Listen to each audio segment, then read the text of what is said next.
Olá! A lei que obriga o motorista a usar o farol baixo durante o dia nas estradas brasileiras começa a valer a partir desta semana. Bom, o objetivo é aumentar a segurança e também evitar acidentes frontais. A partir de sexta-feira, o motorista que for flagrado com o farol apagado nas rodovias poderá ser multado em R$ 85,13. Bom, e também terá 4 pontos na carteira de habilitação. Por isso, né, gente? Muita atenção, hein? Vamos agora aos destaques desta edição. Mulheres que participaram do curso de união e apoio no combate ao câncer de mama se tornam voluntárias no combate à doença. Bruxismo. Especialistas orientam como tratar este distúrbio que afeta adultos e crianças, caracterizado pelo ranger e apertar dos dentes. A partir de agora, no Jornal da Assembleia.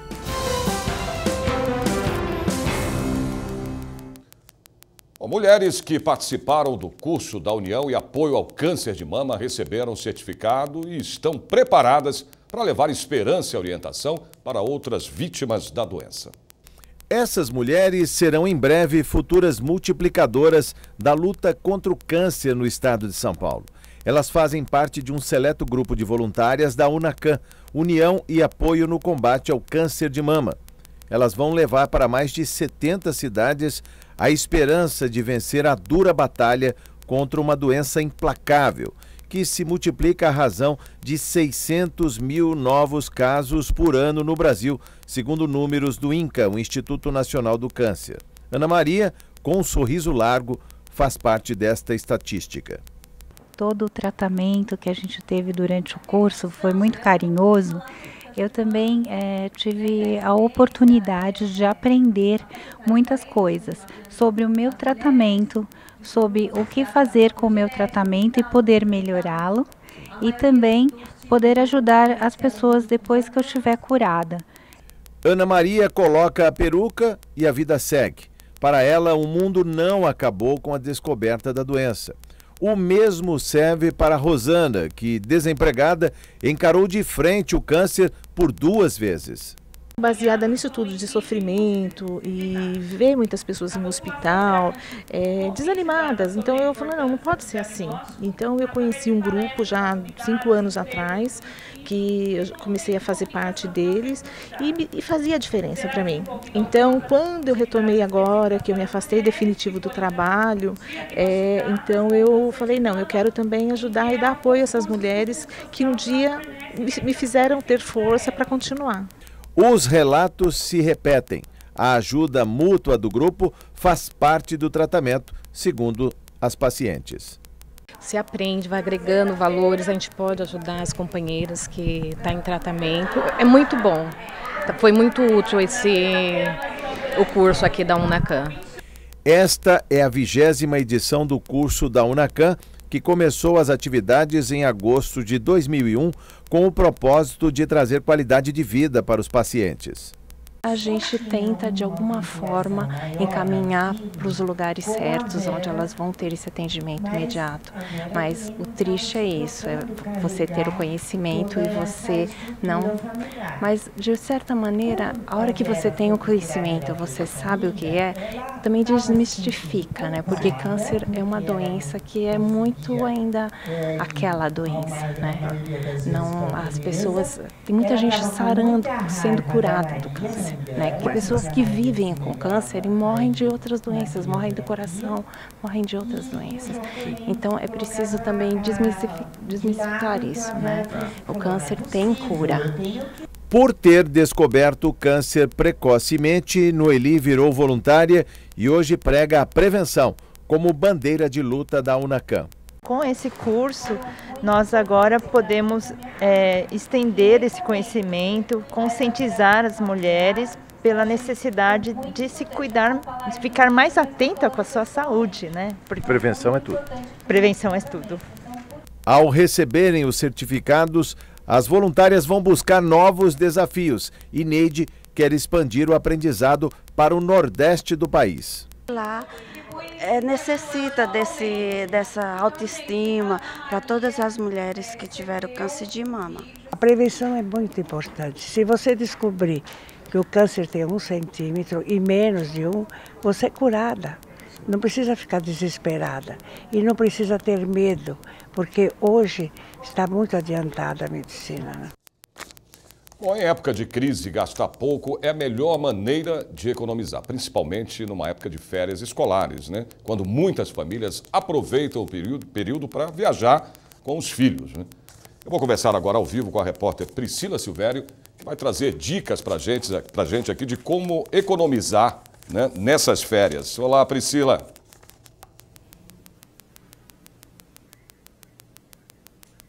Boa tarde, Sérgio. Boa tarde a todos. Bom, nós viemos buscar orientações com quem realmente entende. Viemos falar com o mestre em Educação Financeira, Reinaldo Domingos. É possível economizar nas férias? É um prazer falar com você, Sérgio, a todos os nossos telespectadores. Sem dúvida alguma, férias é sinônimo de passeio, de alegria, mas tem que ter responsabilidade, porque dinheiro não aceita desaforo. Quais os principais cuidados, então? Primeiramente é saber para onde nós queremos ir e que a família esteja nesse consenso. Eu deveria ter planejado isso pelo menos há 6 meses, há 18 meses atrás. Se eu não fiz isso, hora da gente pensar em economizar dentro da nossa própria casa, ir para lugares, passeios mais curtos, lugares de parques que não têm custos. Enfim, é possível, se eu não planejei fazer essas férias de uma forma bem diferente. Mas se de repente eu decido viajar agora, tem algum destino que eu preciso evitar, por exemplo? Principalmente comprar uma passagem aérea num momento como esse. Vai custar 3, 4 vezes mais. É necessário que os passeios, quando eu não decidi, quando eu não planejei, que sejam curtíssimos e que eu tenha esse consenso familiar. Porque às vezes a criança, o jovem já está com 13, 14 anos, ele não quer ir para aquele lugar onde a criança de 2, 3 anos vai. Então, esse ponto de conversão e de consolidação das ideias, do plano, acima de tudo desse sonho. Vamos para um lugar e o importante, saber quanto custa. Quanto custa? Quanto nós temos de dinheiro num momento como esse, com 60 milhões de pessoas inadimplentes, eu preciso ter pelo menos um valor que possa suportar essas férias e quando eu voltar, não transformar aqueles sonhos de férias em pesadelo pós-férias. Lembrando que a alimentação está cara neste momento em todo o país, então viajar e comer fora. Principalmente, de repente eu vou para um hotel, algum passeio ou um chalé, eu posso levar mantimentos para lá, eu posso fazer a comida lá dentro. Ou seja, eu já evito aí 30%, 40% de custos. Por quê? O alimento no Brasil, de forma geral, está muito caro. Então eu preciso fazer com que eu vou lá para comer ou vou lá para passear? Vou lá para passear. Comer, eu posso até comer a comida típica daquele lugar, mas com moderação. Isso significa ter educação financeira. Educação financeira é comportamento, hábitos, costumes, uma ciência humana. Por isso a necessidade das férias serem planejadas com muita antecedência. A economia vai de 50% a 60% quando eu planejo há 18 meses atrás. Quando a pessoa tira férias, ela tem um valor extra para isso. Esse dinheiro realmente é para gastar todo nas férias? Claro que sim, por que não? Eu sempre falo, quando você tem um sonho, você saber quanto ele custa. Custa férias, custa mais ou menos R$3.000. Quando eu for para lá, eu tenho que só saber quantos dias eu vou ficar. Eu tenho que pegar R$3.000 e pensar em dividir por esses 5, 10, 15 dias que eu vou ficar lá.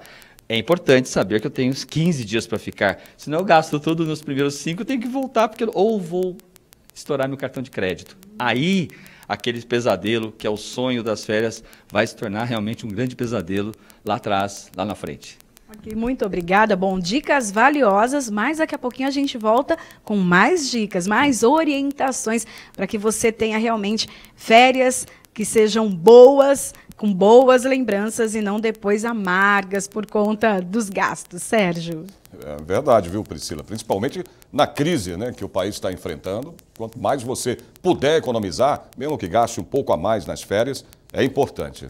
E agora a previsão do tempo para amanhã, quarta-feira, São Paulo, com sol entre nuvens. A máxima chega a 25 graus. Campinas, tempo também com sol entre nuvens. A máxima deve chegar aos 27 graus. São José dos Campos, sol entre nuvens. A máxima é de 28 graus. Sorocaba, tempo bom, a temperatura alcança os 27 graus. Ribeirão Preto, dia de sol entre nuvens. Os termômetros deverão marcar até 29 graus. Você sabe o que é bruxismo? Um distúrbio que afeta adultos e crianças. A gente vai falar sobre esse e outros assuntos já já.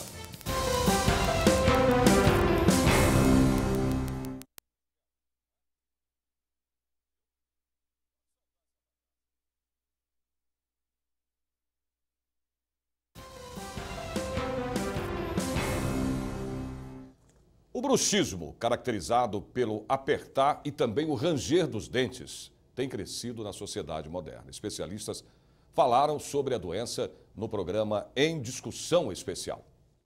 O bruxismo é considerado um distúrbio de movimento durante o sono, mas o problema também pode ocorrer quando a pessoa está acordada. O bruxismo do sono é considerado um distúrbio de movimento durante o sono, mas a gente não pode esquecer que existe o bruxismo da vigília também, que é o hábito que acontece quando a pessoa está acordada. Normalmente o bruxismo do sono pode ser na forma de apertar, ranger os dentes, e do bruxismo durante a vigília acontece mais na forma de apertar mesmo os dentes. Os médicos ainda não conhecem as causas do bruxismo e o diagnóstico é clínico, ou seja, feito com base nas queixas do paciente. No exame clínico você vai fazer a anamnese, onde você vai fazer perguntas ao paciente de maneira ampla, aberta. Você, por exemplo, alguém percebe que você range os dentes ou você acorda pela manhã com algum desconforto na face.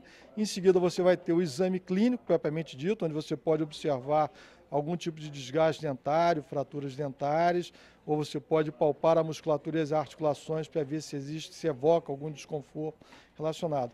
O bruxismo noturno pode comprometer a qualidade de vida quando o paciente sente dor e também porque a doença provoca interrupções no sono reparador. São os chamados microdespertares. Mas é interessante que algumas pessoas relatam que têm um sono instável e outras pessoas não percebem isso. Ou seja, tem pacientes com bruxismo que têm um sono que eles sentem como sendo reparador. Então, a relação causa e efeito do bruxismo na qualidade do sono ainda não é bem esclarecida. Neste caso, o diagnóstico é feito com um exame de polissonografia, já que o bruxismo pode estar associado a outro distúrbio do sono. É um exame onde o paciente dorme num laboratório, hoje tem laboratórios que inclusive fazem um exame em casa, onde nesse exame se detecta se o paciente tem o bruxismo isoladamente ou se ele tem bruxismo associado a algum outro distúrbio de sono.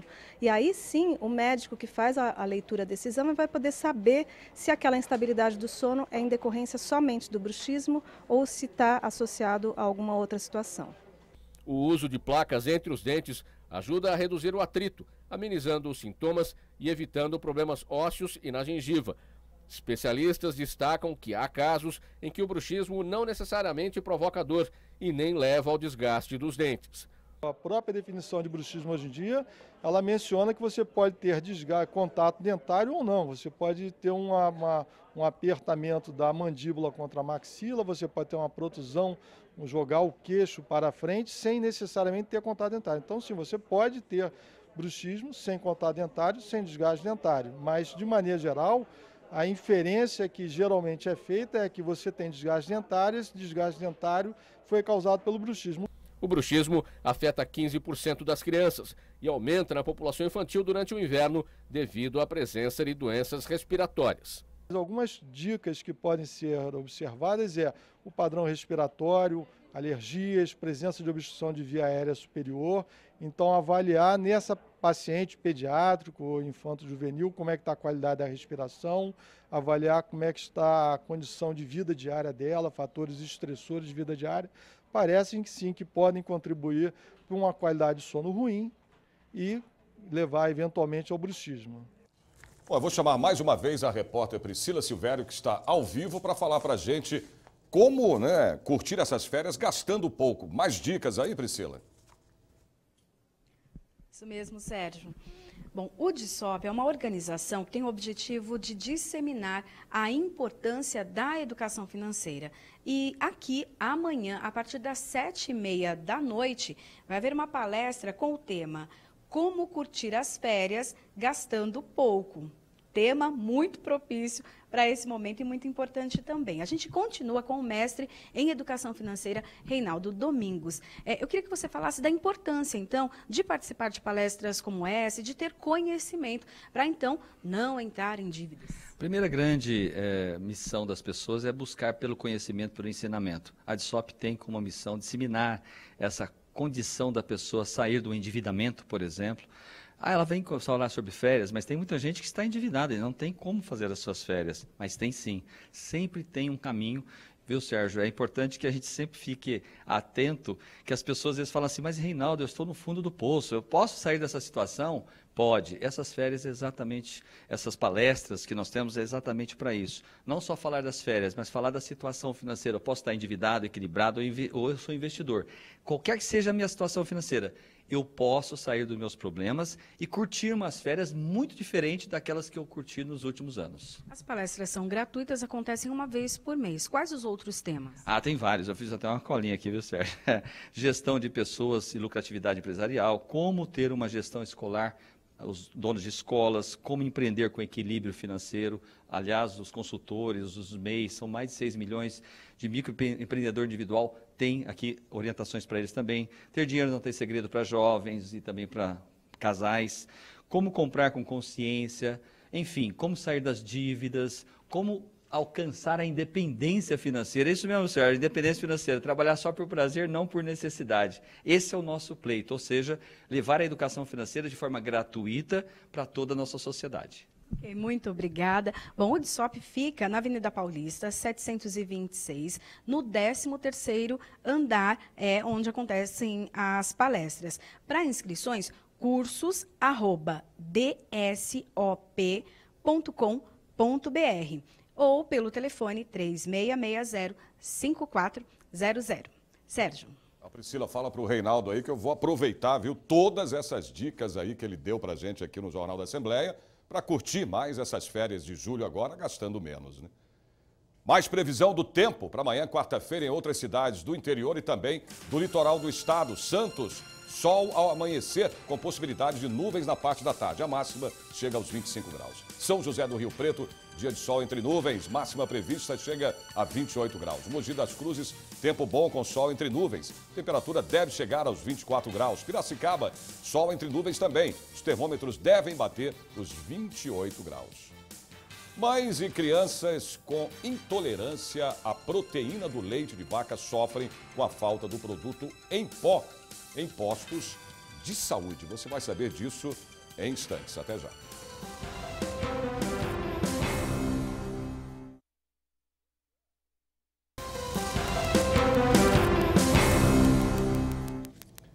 Mães de crianças com intolerância à proteína do leite de vaca têm encontrado dificuldade em achar nos postos de saúde do estado o leite em pó especial, que era distribuído gratuitamente. Pois é, a Secretaria de Saúde alega que o produto não faz parte da relação federal de medicamentos essenciais e que comprava o leite com recursos do Tesouro Paulista. Olha que bonito. Que é isso? É o trenzinho? Que cor é esse trem, Davi? Verde.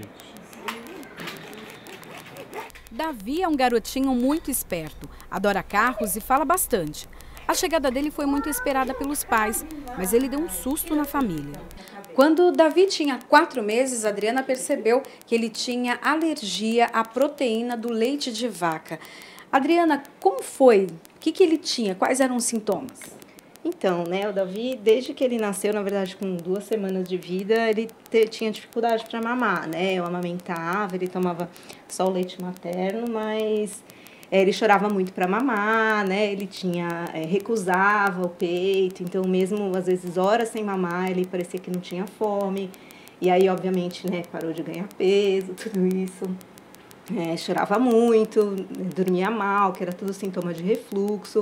Começou a ter diarreia também, dermatite, sempre um bebê muito irritado, que não ganhava peso. Aí a gente começou, né, primeiro assim, era cólica, é normal, vai passar, né? Aí passou os 3 meses, que é a fase normal da cólica, e não melhorou. Aí com 4 meses, que a gente foi atrás mesmo de uma consulta especializada, e aí fez o diagnóstico mesmo da alergia à proteína do leite, né? Se a criança não consome a proteína, o que acontece? Vai comprometer o desenvolvimento dela, de peso, de estatura, né? Então aí a gente percebe que o crescimento é um crescimento mais lento. Não vou dizer para você que vai ter retardo mental, não, mas em comparação a uma criança do percentil 50, que é a média de desenvolvimento, ela vai estar abaixo. Se ela não consumir um alimento que é rico em cálcio, E aí a proteína, né, o leite de vaca ainda é um dos alimentos mais ricos em cálcio, apesar de tantas discussões que existem por aí. Óbvio, aí o que você faz? Você antecipa com 4 meses a introdução do que a gente chama de alimentação complementar. Qual o diferencial dele? Então, ele é um leite que ele é à base de aminoácidos, assim, não tem nenhuma proteína íntegra do leite de vaca, é como se ele já tivesse sido digerido, digamos assim. Então, como a criança reage à proteína íntegra, esse leite tem os mesmos nutrientes, enfim, tem cálcio, tem tudo que precisa, só não tem a proteína íntegra. Cada lata custa em média R$ 170. Para uma criança com quase 2 anos, como é o caso de Davi, e consome 8 latas por mês, o total com gasto foi de R$ 1.360 que os pais precisaram pagar.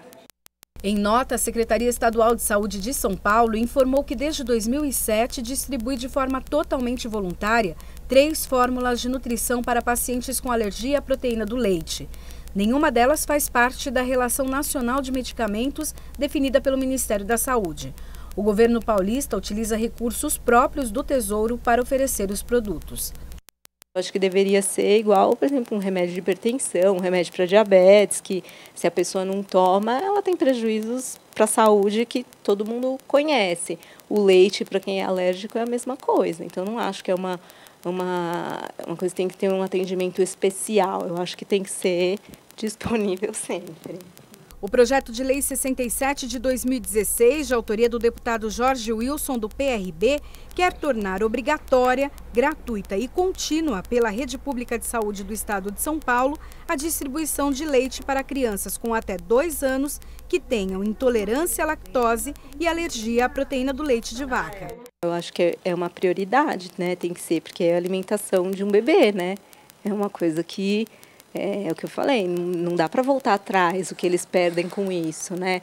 E o desespero de uma mãe que não consegue dar um alimento para o seu filho, né? Se ele tem menos de 6 meses de idade e não tem o que tomar, né? Então, eu acho que é muito importante ter uma disponibilidade garantida, né?